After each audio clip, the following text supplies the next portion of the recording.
8 में कहता है कि उस त्रिभुज एबीसी का केंद्रक बिंदु ज्ञात करें जिसके शीर्ष बिंदु -1, 5, -2 और 8, 2 है। तो त्रिभुज के केंद्रक निकालना है। तो सबसे पहले देखिए, हम एक त्रिभुज पार लेंगे। ए आपका है प्यारा सा त्रिभुज और ए है, इस बिंदु का नाम है बी और इस बिंदु का नाम क्या है, सी है। तो देखिए, इसका नियामक दिया हुआ है 8, 2। बिंदु बी का नियामक दिया है 5, -2 और बिंदु ए का नियामक कितना है, -1, 0। ठीक है, तो हम मान लेते हैं इसको x1, इसको y1, इसको x2, इसको y2, इसको x3, इसको y3। तो x1 + x2 + x3/3 और फिर क्या हो जाएगा y1 + y2 + y3/3। तो x1 कितना है -1, x2 कितना है 5, x3 8/3। 8, 5, 13 में से गया 12, 12 में 3 से भाग देंगे तो कितना 4। ये x का वैल्यू है। y1 कितना है 0, y2 तो यह है -2 और y3 है कितना +2/3। 2 से 2 खत्म, 0/3। अगर शून्य में किसी संख्या से भाग दें तो क्या प्राप्त होता है, 0। तो y की वैल्यू कितना 0।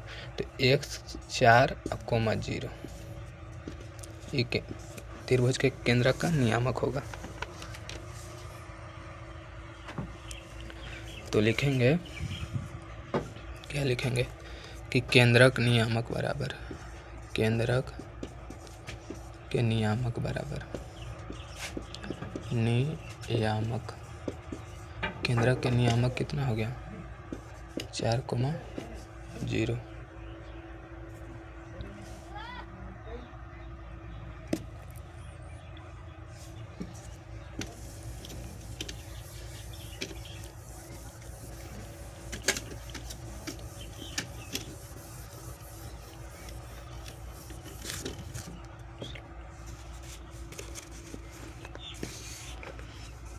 कहता है यदि बिंदु a, 0, 0, b, a, x संरेख हो तो सिद्ध करें कि 1/a + 1/b बराबर a। देखिए, 3 बिंदु दिए हुआ है a, 0, दूसरा है 0, b और तीसरा नियामक है कितना 1, 1। इसको मान लेंगे x1, y1, x2, y2, x3, y3। त्रिभुज का क्षेत्रफल क्या होगा, त्रिभुज का क्षेत्रफल बराबर 1/2 x1 y2 - y3 + x2 y3 - y1 + x3 y1 - y2। तो चलते हैं 1/2। x1 कितना है a, y2 कितना है b, y3 कितना है 1, x2 कितना है 0, y3 कितना है 1, y1 कितना है 0, x3 कितना है 1, y1 कितना है 0, y2 कितना है b। तो 1/2 ab माइनस a, 1 में से 0 जाएगा तो 1 और 0 में 1 से गुना करेंगे तो 0 हो जाएगा। तो चलिए फिर क्या होगा, फिर है x3। तो x3 का वैल्यू कितना है 1, 0 में 1 से गुना करेंगे 0 और 1 में -b से गुना करेंगे -b। और त्रिभुज के बने क्षेत्रफल का मान क्या होता है 0। क्योंकि ये तीनों बिंदु क्या है संरेख है। तो जब तीनों त्रिभुज के तीनों बिंदु संरेख होगा तो इससे बने त्रिभुज का क्षेत्रफल का मान 0 होगा। तो लिखेंगे कि AB - a - b = 0। तो फिर लिखेंगे AB बराबर, माइनस में है तो इधर जाएगा प्लस में, बराबर, छोड़िए बराबर क्या लिखना है ना। तो a + b बराबर क्या होगा AB। अब दोनों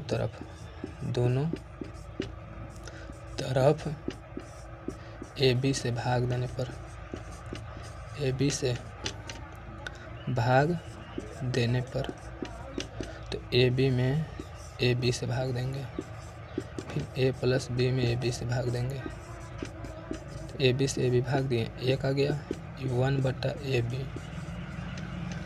1/AB प्लस B/AB, यहाँ पे ए होगा ना, तो 1 बराबर ए से ए ख़त्म तो 1/B, बी से बी ख़त्म तो 1/A, तो इसलिए 1/A प्लस 1/B बराबर 1। क्या हो गया?